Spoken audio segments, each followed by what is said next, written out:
¿Cuántos saben que el Dios de la Biblia es bueno? Él es bueno y Él es fiel. Y Él no falla. Los que fallamos somos nosotros. Pero ya no vamos a fallar, ¿verdad? Vamos a echarle ganas. Quiero saludar a todos los que nos ven por las redes sociales. Sean bienvenidos. Espero que todos vengamos con ese corazón de escuchar palabra de Dios. O sea, que usted venga a la iglesia a pedirle a Dios que le hable. Si usted viene a la iglesia a razonar, a cuestionar, a ver qué me dicen, con la actitud no de recibir, no de buscar a Dios, va a ser difícil que usted reciba. Porque aquí en la iglesia lo que hacemos es predicar la palabra de Dios. Pero si usted abre su corazón y tú le dices, vienes a buscar a Dios, Dios te va a hablar. Y Dios va a resolver las cosas que tú necesitas que Él resuelva. ¿Cuántos lo van a hacer así? Yo le voy a pedir que lo haga con toda humildad, que abra su corazón. Estamos terminando una serie. ¿Cómo se llamó la serie que acabamos de terminar? Avanza. ¿Cómo se llama la serie que vamos a comenzar? Conquistando. ¿Por qué? Porque Dios quiere que avancemos, que sigamos avanzando. Pero yo creo que todos aquí tenemos cosas que aún tenemos que conquistar en esta vida, ¿sí o no? ¿Cuántos tienen algo que conquistar en esta vida? Entonces Dios quiere que tú vivas conquistando. Y por eso Él puso en nuestro corazón esta palabra. Trae un equipamiento para que tú puedas seguir avanzando y tú puedas seguir recibiendo lo que Dios quiere entregarte a tu vida. Hoy esta palabra, esta enseñanza que te traigo hoy, es bien importante que pongas mucha atención, que si tomas nota, tomes nota, y si no, que después la revises, pero que pongas mucha atención.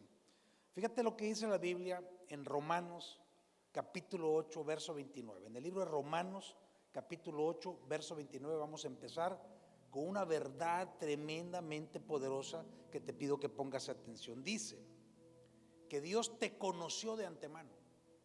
Eso es lo que dice la Biblia, que Dios te conoció de antemano. O sea, desde antes de que tú nacieras, Dios te conoció. Pero lo más tremendo es que dice, y también te predestinó. O sea, Él te conoció y Él tiene un plan para ti.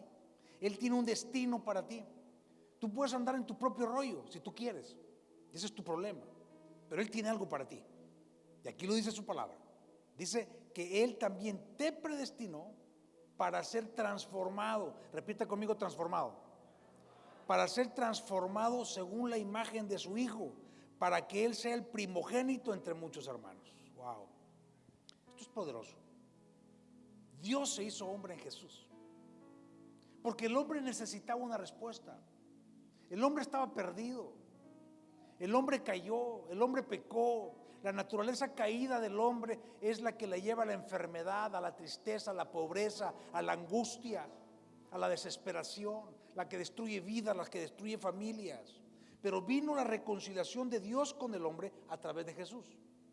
Dios se hizo hombre en Jesús, y Jesús mostró que era posible ser perfecto en esta tierra siendo hombre. Él vivió puro, sin mancha, y fue a la cruz para reconciliar al hombre con Dios.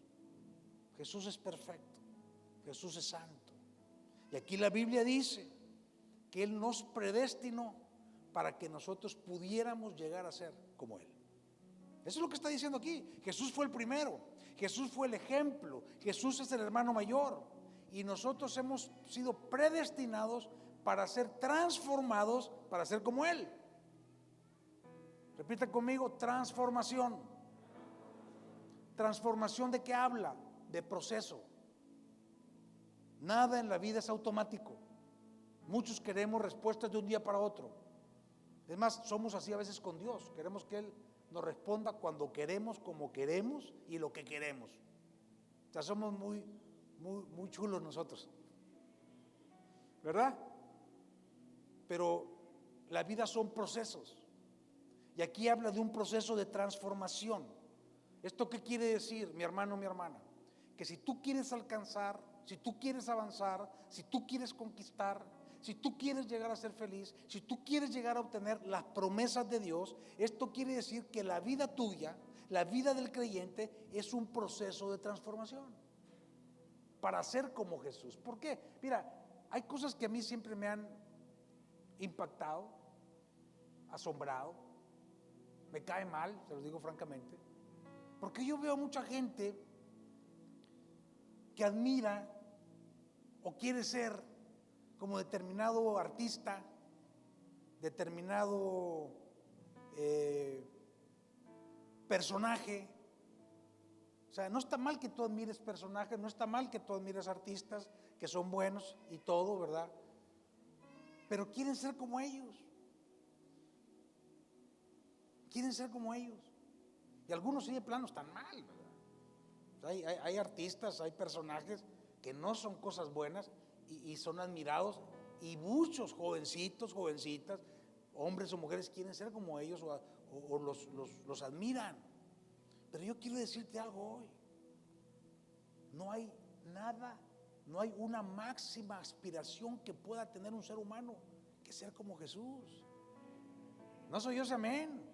No hay otro personaje de la historia, no hay otro personaje, mi hermano, de la literatura, no hay otro personaje de ningún tipo que tenga el nivel de ser como Jesús. Y la Biblia dice que tú y yo hemos sido predestinados para poder llegar a ser como Él.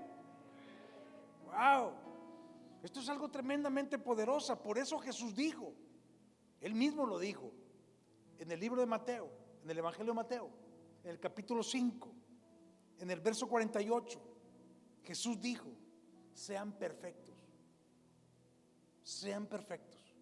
como mi Padre que está en los cielos es perfecto. Y Él dijo: mi Padre y yo uno somos, Padre, Hijo y Espíritu Santo. Cuando hablas del Padre estás hablando del Hijo, cuando hablas del Hijo estás hablando del Padre y del Espíritu Santo. Son la unidad, el Dios triuno. Y aquí dice: sed perfectos como vuestro Padre que está en los cielos es perfecto. Ahora, está hablando de proceso. Dice ser transformados. Vamos a ver cómo lo enseña Pablo en el libro de Efesios, en el capítulo 4, verso 11. ¿Voy bien? ¿Sí me estoy explicando? Ok, ponga mucha atención. El libro de Efesios, capítulo 4, verso 11, Pablo explica cómo se da este proceso de transformación para ser como Jesús. Dice que el Señor Jesús, verso 11, el Señor Jesús constituyó, estableció a unos apóstoles, a otros profetas, a otros evangelistas, a otros pastores y maestros. Fíjese, Dios estableció, esto es lo que se conoce en la iglesia del cristianismo como el ministerio quíntuple. Jesús fue el único que tuvo estas 5 virtudes, estas 5 partes del llamamiento. La iglesia cristiana está formada por estas 5 funciones dentro del cuerpo de Cristo. Y dice que esto lo estableció Jesús. Pero fíjate lo que dice el verso 12. El verso 12 dice: ¿a fin de qué? ¿A fin de qué? Verso 12. ¿A fin de qué? ¿Y qué dijo Jesús? Que fuéramos perfectos. Pero aquí ya está hablando a fin de perfeccionar a los santos. ¿Quiénes son los santos? ¿Quiénes? A ver, levanta su manita. Mire, fíjese que el santo no es el que es bueno, el que no peca. El santo, fíjese, la palabra santo significa separado. Y aquí dice que tú fuiste conocido de antemano y fuiste predestinado. O sea, tú fuiste separado. Y todos los que hemos conocido a Cristo hemos sido separados. O sea, somos santos. Pero hay un proceso, que eso es lo que está diciendo, a fin de perfeccionar a los santos. Dice: para la obra del ministerio y para la edificación del cuerpo de Cristo. ¿Qué es el cuerpo de Cristo? La iglesia. Fíjese qué interesante. Dice que vamos a ser perfeccionados para la edificación del cuerpo de Cristo. Fíjese lo que dice el verso 13: a fin de que todos lleguemos a la unidad de la fe y del conocimiento del Hijo de Dios, a un varón perfecto, a la medida de la estatura de la plenitud de Cristo. Wow. Pablo está explicando, Pablo está diciéndonos que cuando tú recibes a Cristo, fíjese bien, cuando usted recibe a Cristo, cuando usted reconoce a Cristo en su vida, lo que sucede es que usted nace de nuevo. Cuando usted nace de nuevo, fíjese lo que le voy a decir: su espíritu es completa y totalmente regenerado. Estábamos muertos espiritualmente, nacemos espiritualmente y el espíritu es completamente nuevo y regenerado, pero no así el alma ni el cuerpo. El alma y el cuerpo no son regenerados. Esto es vital entenderlo. Esto es vital que lo tengas consciente siempre, porque el alma necesita ser transformada. El alma necesita ser transformada. O sea, la transformación de la que habla Romanos 8:29, que te acabo de leer, es un proceso de perfeccionamiento. Repita conmigo: proceso de perfeccionamiento.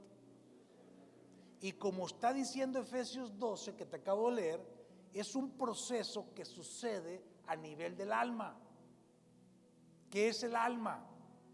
El alma son tus sentimientos, el alma son tus emociones, el alma es tu voluntad, el alma son tus pensamientos. El problema del ser humano está en el alma, está en los pensamientos, está en los sentimientos, está en las decisiones que toma. Ahí está el problema. Y esto es lo que tiene que ser transformado. Y esto sucede a nivel del alma. Pero aquí lo que está diciendo es: hasta que todos lleguemos a la unidad de la fe y del conocimiento. Repita conmigo: fe y conocimiento. O sea, la transformación que tú y yo necesitamos para vivir la bendición de Dios requiere dos elementos. Son tres realmente: fe, conocimiento e iglesia. Repita conmigo: fe, conocimiento e iglesia. Porque aquí está hablando que el proceso es para perfeccionar, para edificar el cuerpo de Cristo. O sea, en otras palabras, esto que estamos haciendo aquí es la más grande bendición que tú puedes vivir. Que haya una iglesia en la que se te enseña la palabra para que tú puedas ser edificado. Fe en Jesucristo, fe en quién es Él, fe en su obra en la cruz. Conocimiento de quién es Cristo, conocimiento de su palabra y conocimiento de quién tú eres en Cristo. Y todo esto sucede ¿en dónde? En la iglesia. Siendo iglesia es que viene el conocimiento, siendo iglesia es que viene la fe, y siendo iglesia, teniendo fe y conocimiento de Cristo, es que tú y yo somos transformados. ¿Cuántos creen aquí que necesitan ser transformados? Algunos más que otros, ¿verdad? Entonces, ¿qué es lo que pasa? Cuando tú te metes en este camino, cuando tú y yo nos metemos en este proceso, lo que sucede es que tu ser interior se empieza a transformar, empiezas a cambiar, o sea, que se te quita lo malhumorado, se te quita la cara de bulldog que llegas cuando llegas a la casa, ¿sí? Se te quita lo limón, o sea, lo amargado. ¿Me estoy explicando? Se te empieza a quitar la depresión, se te empieza a quitar la tristeza. Hay cosas adentro que te son transformadas, que empiezan a cambiar. Y entonces tú empiezas a ser cada vez más como ¿quién? Como Cristo. De eso está hablando aquí. El varón perfecto, Cristo, nuestro Salvador. De eso se trata la vida del creyente, de llegar a ser cada vez más como Cristo. Porque la naturaleza caída, que es la que vive todas las experiencias, complejos, ofensas y situaciones malas de la vida, necesita ser transformada. Y entonces tú vas de menos a más, vas de débil a fuerte, de ser una persona que vive frustrada a una persona que vive realizada, de ser alguien que vive en derrota a ser alguien que vive en victoria, de ser alguien carnal, humano, a ser alguien espiritual. Que eso es lo que venimos a hacer a la iglesia, de ser un niño espiritual a ser un adulto espiritual, de ser un solitario individualista a ser un hombre, una mujer de iglesia. Porque al final de cuentas Jesús viene por su iglesia, Él murió por su iglesia, Él está construyendo a su iglesia. Y una de las cosas más terribles que el ser humano no entiende, no comprende, no se le revela, es la iglesia. Y en la iglesia no estamos los que somos buenos, en la iglesia no estamos los que no pecamos, en la iglesia no estamos los perfectos, en la iglesia estamos los que nos equivocamos, los que pecamos, los que tenemos problemas, pero que queremos ser perfeccionados para llegar a ser como Jesús. Aleluya. En la iglesia no estamos los buenos, en la iglesia estamos los que queremos ser buenos, los que estamos dispuestos a tener la humildad para aprender la palabra de Dios, para ser enseñados. Los que tenemos la humildad de venir a buscar de Dios. Porque aquí dice hasta llegar. Te acabo de leer. Hasta llegar. Dice a la estatura de la plenitud de Cristo. O sea que el proceso de la vida del creyente es que tú y yo lleguemos a ser como Jesús. Y esto puede llevar toda la vida. ¿Qué tan rápido avanzas? Pues yo creo que eso depende de cada quien. Eso depende de ti en cada día. ¿Cuántos están listos? ¿Cuántos quieren esto? ¿Cuántos quieren ser cada vez mejores personas? ¿Cuántos quieren tener en su casa un mejor esposo? No, hombre. ¿Cuántos quieren tener en su casa una mejor esposa? Amén, amén. No, los hombres luego. Excelente. Entonces solamente los hombres, pues. Fíjese qué interesante lo que vamos a ver hoy. Vivir conquistando. Ser una mejor persona. No ha habido nadie, ni va a haber nadie en la historia de la humanidad como Jesús. Él es Dios hecho hombre, perfecto en amor, perfecto en todo. Y ser como Él es lo máximo a lo que podemos aspirar. Unos padres que son como Jesús, unos amigos que son como Jesús, un hombre que está en la casa que es como Jesús. Dice: marido, ama a tu mujer como Cristo amó a la iglesia y dio su vida por ella. Un hombre que está dando todo por su esposa. Yo pensé que iban a decir amén las mujeres, fíjense. Bueno, vamos al revés, no, ya no vale. Una esposa que está en la casa haciendo todo lo que tenga que hacer por amar a su esposo. Ahí está. Entonces, Pablo, vamos a centrarnos en las armas que te voy a dar hoy. Hoy te voy a dar armas. Algunos ya las conocen, vamos a repasarlas. Otros no las conocen, yo te voy a pedir que pongas atención. Te voy a dar las armas para que puedas vivir conquistando. Las armas para que puedas vivir avanzando. En Efesios capítulo 6, verso 10, el apóstol Pablo aborda este tema de fondo. Vámonos de fondo, vámonos al fondo. Y dice: hermanos, por lo demás, hermanos míos, verso 10, fortaleceos en el Señor y en el poder de su fuerza. Así empieza Pablo.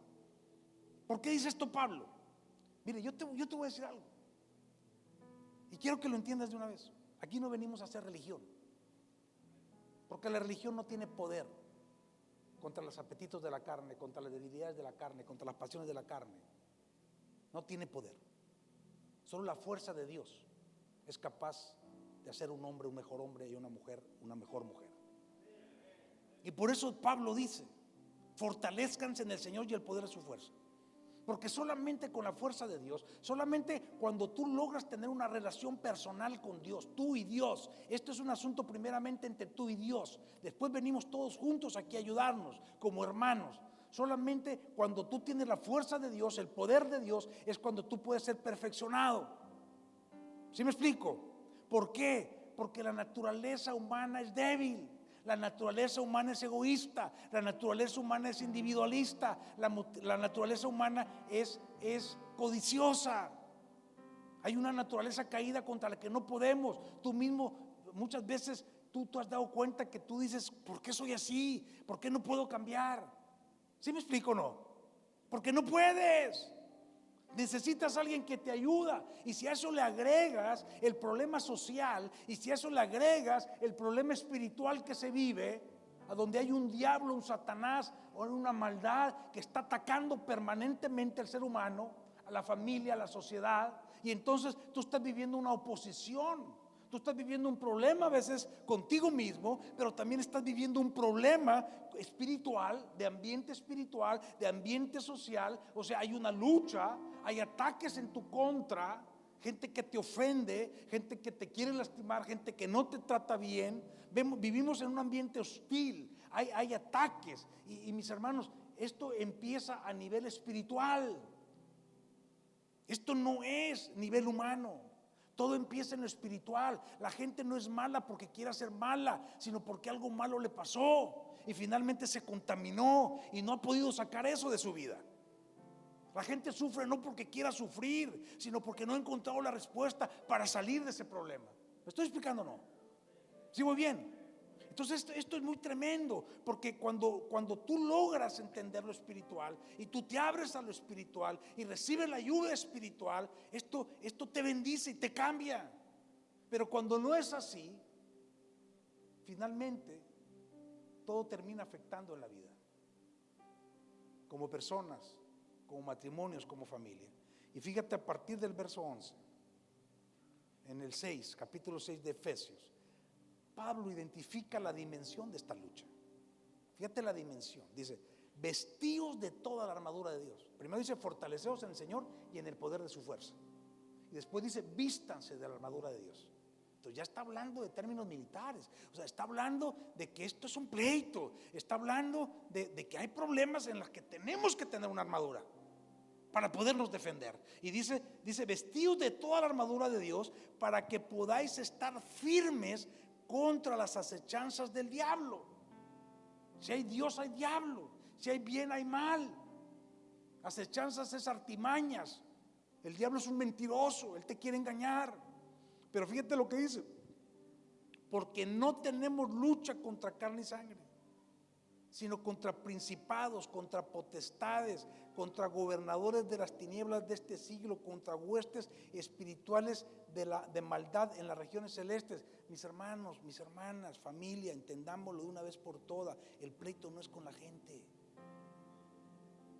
Tú agarras ofensa de la gente, tú agarras ofensa del jefe, tú agarras ofensa del vecino, tú agarras ofensa del que te atendió mal en la gasolinera y se hacen las broncas, ¿verdad? Porque tú crees que tu pleito es con la gente. Y el pleito no es con la gente. La gente, como te lo vuelvo a repetir, no es mala porque quiera ser mala, no es agresiva porque quiera ser agresiva, sino porque algo malo tiene adentro. La maldad se metió. Y por eso Pablo está diciendo, el pleito no es contra la gente, el pleito es contra eso que se le mete a la gente. Y por eso es armas espirituales las que necesitamos. ¿Me estoy explicando o no? Entonces está diciendo él, verso 13, fíjate lo que dice: por tanto, tomad toda la armadura de Dios para que podáis resistir en el día malo, y habiendo acabado todo, estad firmes.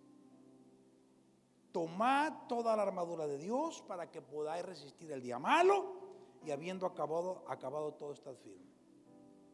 Yo pregunto, ¿cuántos aquí en su vida han vivido un día malo? Levanten la mano.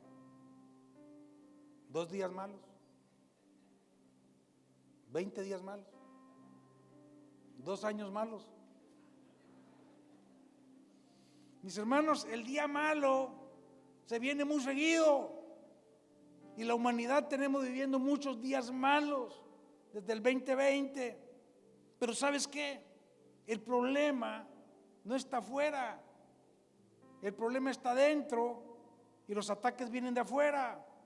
El diablo no quiere que seas transformado, el diablo no quiere que seas perfeccionado.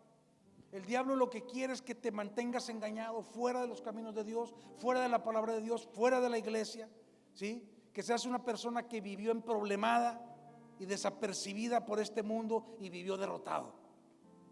Eso es lo que quiere el diablo. ¿Qué es lo que representa el diablo? La mentira.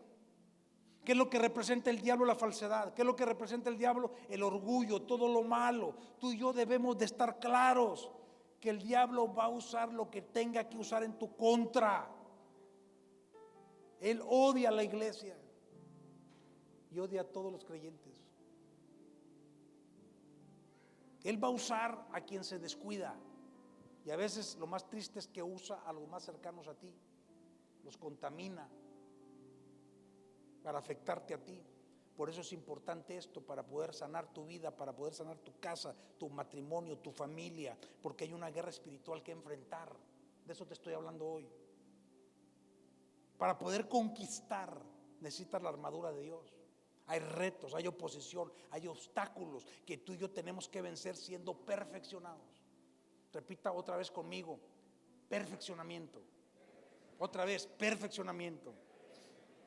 Entonces esta enseñanza que te estoy trayendo hoy es para fortalecerte, para que seas equipado, para que tengas las armas, para que tomes seguridad, para que tomes confianza, para que tomes autoridad y sigas en este proceso. ¿Cuántos se van a meter al proceso? Los que no se han metido. ¿Y cuántos lo vamos a seguir continuando? Porque esto, mis hermanos, esto no termina. Superas una cosa y se te aparece otra y tienes que enfrentarla y superarla, tratando cada vez de ser una mejor persona, un mejor hijo, una mejor hija de Dios. En la segunda carta a los Corintios, en el capítulo 10, en el verso 3, Pablo dice: aunque andamos en la carne, o sea, somos cuerpo, no militamos según la carne. Andamos en la carne, pero nosotros no vamos a pelear con la carne. Eso es lo que está diciendo, con lo humano. Porque las armas de nuestra milicia, dice el verso 4, no son carnales. O sea, los cristianos no podemos pelear con nuestra humanidad. Dice, sino poderosas en Dios para destrucción de fortalezas. ¿Qué es lo que tú y yo necesitamos? Las armas de Dios, que es la que destruye cualquier fortaleza. Por eso Pablo dice: vístanse de toda la armadura de Dios. ¿Cuántos están listos para vestirse de toda la armadura de Dios? Mire, Pablo usa la imagen, el apóstol Pablo usa la imagen de un legionario romano o de un soldado griego de la época de él, y usa 6 elementos para combate, para hablar de la armadura de la que te voy a hablar yo ahorita, que te protegen completamente de la cabeza a los pies. Algunos ya la conocen, vamos a revisarla para ver cómo está tu armadura. Algunos ya conocen la armadura, otros no la conocen. Pongan mucha atención, porque yo te voy a hablar de 6 armas, que son 6 virtudes que hablan del carácter de Cristo, que te van a permitir vivir este proceso. Fe y conocimiento de Cristo, fe y conocimiento de Cristo, vida de iglesia, proceso de perfeccionamiento. De eso estamos hablando hoy. Verso 14 es la primera arma. Dice que hay que ceñirse los lomos con el cinto de la verdad. Es lo primero. Cinto de la verdad. Repita conmigo: cinto de la verdad. Vamos a hablar de 6 armas. Cinto de la verdad es lo primero. Cíñase los lomos con el cinto de la verdad. ¿Qué es el cinto de la verdad? Cristo dijo: yo soy el camino, la verdad y la vida. La palabra de Dios es la verdad, pero fíjate lo que está hablando aquí. La verdad es la base de todo, porque si no hay verdad, la vida no tiene sustento. Escúchemelo bien: si no hay verdad, la vida no tiene sustento. Todo lo demás se va a caer tarde o temprano. La verdad es lo contrario a la mentira. A donde hay mentira, se van a caer las cosas. Vivir en verdad, ¿qué es vivir en verdad? Vivir en verdad es vivir honradamente, es tener honradez. Vivir verdad es ser sinceros. Vivir verdad es ser francos. Vivir verdad es vivir con integridad. Vivir verdad es vivir rectitud, fidelidad. Vivir verdad es vivir una vida auténtica. ¿Me estoy explicando o no? Fuera de apariencias, fuera de fingimiento, fuera de falsedad. Verdad es contrario a falsedad. Alguien verdadero es alguien radical, sin hipocresía. Alguien que no tiene una imagen religiosa externa nada más y por dentro está mal. ¿Por qué? Porque miren, en esta sociedad, ¿qué nos han enseñado? A ser una persona aquí, otra persona en la escuela, otra persona en el trabajo, otra persona con mi amiga, otra persona con mi amigo. O sea, nos hacen el 1000 máscaras. Hay gente que es el 1000 máscaras, ¿o no? A veces llegas a la escuela y te dicen: oiga, su hijito, qué bien portado es, ¿verdad? Y usted le dice: ¿el hijito de quién? Oye, pues déjame, me vengo a ir a la escuela porque allá en la casa nada más no lo aguanto, ¿verdad? O le dicen a la esposa, va la esposa y el esposo a una cena de negocios, ¿verdad? Ahí. Oiga, qué buena gente su esposo. Finísima persona. Perdón, ¿el esposo de quién? Oiga, pues me voy a pasar a vivir al trabajo porque en la casa ya con una carre bulldog y no se aguanta ni solo. ¿Verdad que pasa eso? O sea, somos uno en el trabajo y somos otro en la casa. ¿Sí? Oiga, su esposa, qué finísima es su esposa. Y por adentro está diciendo aquel, si viera cómo me grita en la casa.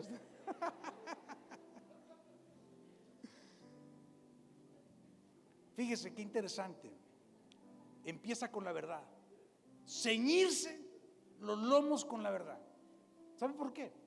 Porque la vestimenta que usaba el legionario romano o el soldado griego era una ropa suelta.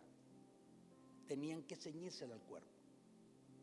Porque si no se la ceñían al cuerpo, su misma vestimenta era un obstáculo para poder usar toda la demás armadura y se volvía en contra de ellos. Tenían que ceñírsela. ¿Me estoy explicando? Entonces, a donde no hay verdad, todo lo demás no funciona. Todo empieza con la verdad. Número 2, dice vestido la coraza de justicia. La coraza es la que cuida esta parte del cuerpo. La coraza es la que cuida esta parte del cuerpo, a donde está el corazón.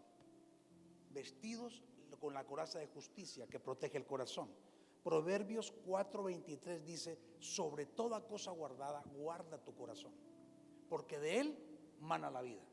Entonces, la justicia de Dios, ¿de qué está formada? La justicia de Dios está formada de la fe en Jesús y del amor de Dios. Porque la justicia de Dios es la que nos salva.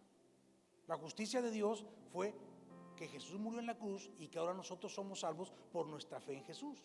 ¿Vamos bien? Entonces, ¿qué es lo que nos da la justicia de Dios?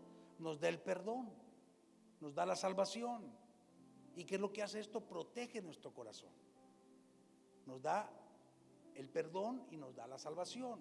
¿Por qué? Por nuestra fe en Jesús. ¿Por qué? Por el amor de Dios. Entonces la justicia de Dios protege el corazón de toda maldad y te lleva a ser gente de perdón. Él te perdona y te lleva a ser gente de perdón, gente de amor, gente de misericordia. Tú eres perdonado, perdonas. Por eso dice, la lucha no es contra la gente, porque tú aprendes a ser gente de perdón. Él te lleva a ser esa gente de perdón, de misericordia, porque la gente que vive en condenación o en acusación vive en derrota. ¿O no? Vivimos en perdón, vivimos libres.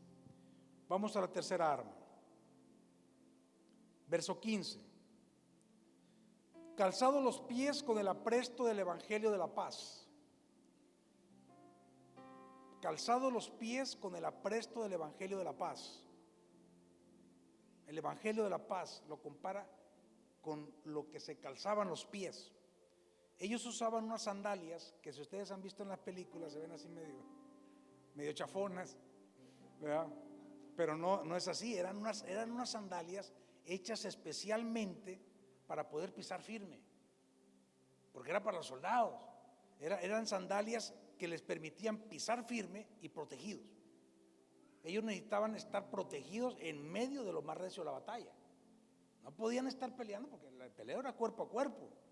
Entonces, estas sandalias simbolizan lo que es el gozo y la paz, porque la paz produce gozo y el gozo produce paz.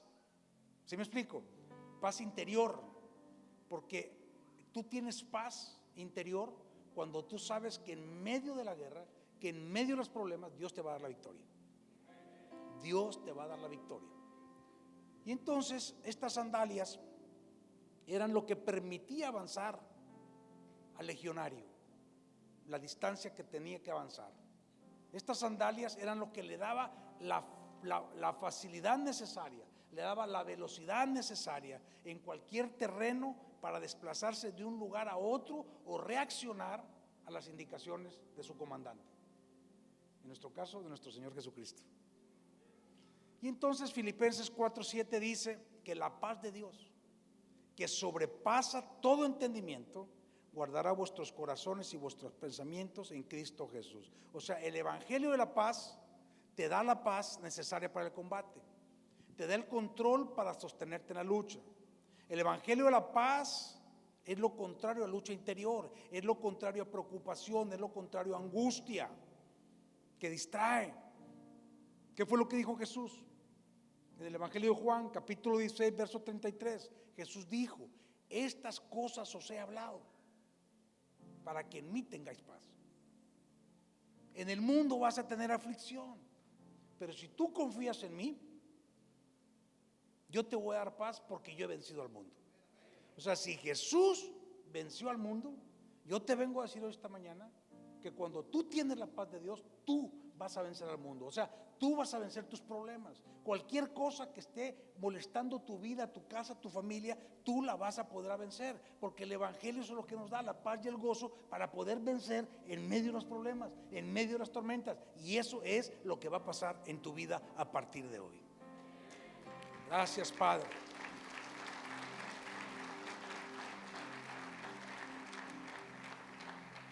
En el verso 16 dice: sobre todo tomad el escudo de la fe, con que podáis apagar los dardos del maligno. Era un escudo que usaban los legionarios, que les cubría todo, era como de 1,5 metros. Ellos lo ponían en cierta forma y no podía entrar ningún dardo, porque la fe es como un escudo para que suceda en tu vida lo que dice Primera de Juan 5:4. Fíjate, Primera de Juan 5:4 dice: porque todo lo que es nacido de Dios vence al mundo, y esta es la victoria que ha vencido al mundo, nuestra fe. ¿Y quién es el que vence al mundo? Sino el que cree que Jesús es el Hijo de Dios. Tu fe en Cristo es la base para tu victoria como hijo y como hija de Dios, porque tú y yo somos herederos de la promesa del Padre en esta tierra.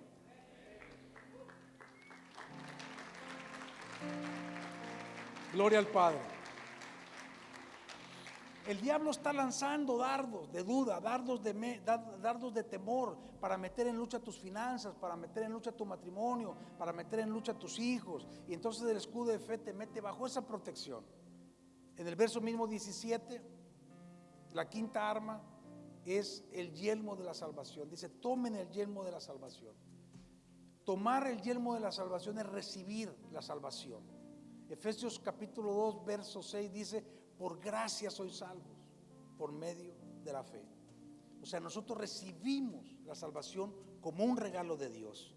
Aceptar, vivir la salvación. Dice la palabra de Dios que los que no conocen a Cristo no son salvos. Los que no conocen a Cristo no son salvos y están sin esperanza y sin Dios. Pero tú y yo no estamos así. Tú y yo tenemos esperanza y tenemos Dios. Y eso es de lo que se refiere aquí el yelmo de la salvación.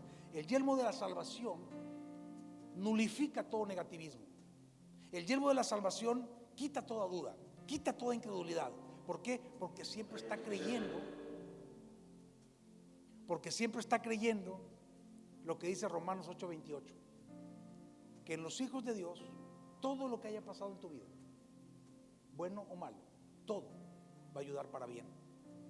Va a ayudar para bien, porque tú has sido llamado y has sido predestinado por Dios. Y vamos a la última arma en el verso 6. Dice: y tomad la espada del Espíritu, que es la palabra de Dios. Y la espada del Espíritu no sirve únicamente para defenderse, sino también para atacar.